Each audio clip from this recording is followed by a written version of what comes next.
It does feel like there is a great deal at stake, and every 4 years, pollsters get busy trying to gauge the mood of America.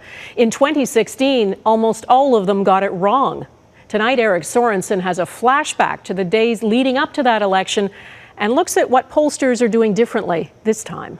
CNN now projects that Donald Trump will carry the state of Wisconsin. In 2016, the U.S. networks were as stunned as the campaigns themselves. This is a state that Hillary Clinton hasn't even visited. Hillary Clinton didn't go to must-win Wisconsin in the final weeks because she and everyone else believed the polls. The final polling average gave Clinton a 6-point lead in that state. On Election Day, Trump won by about 1 point.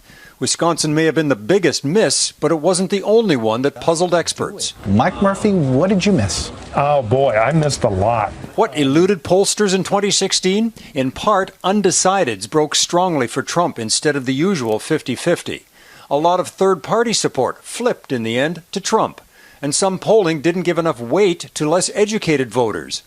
That voting group doesn't respond as readily to pollsters, but they still voted, and mostly for Trump. So a lot of soul searching. After 2016, the polling industry has put a lot of resources into it. For 2020, the industry has really focused on ensuring that the polls are robust. Pollsters are once again confident this year because the data have been more consistent. 4 years ago, the polling averages showed Hillary Clinton in blue and Donald Trump in red were often neck and neck through 2016, and it was volatile. Clinton would surge ahead and Trump would close the gap, and it was like that all the way to Election Day.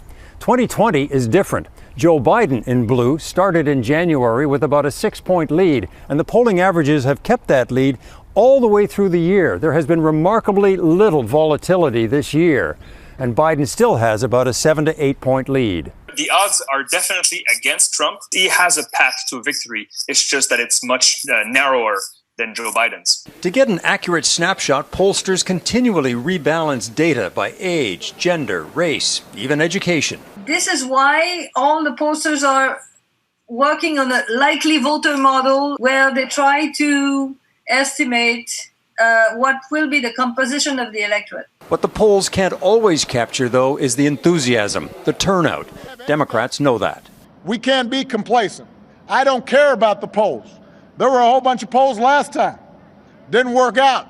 And so, in Wisconsin, Democrats are getting out a huge early vote. What's driving them to come out? What isn't? Everything is driving me here today. If the polls do miss this time, it could be the other way, by underestimating the Democrats' motivation to vote in 2020. Eric Sorensen, Global News.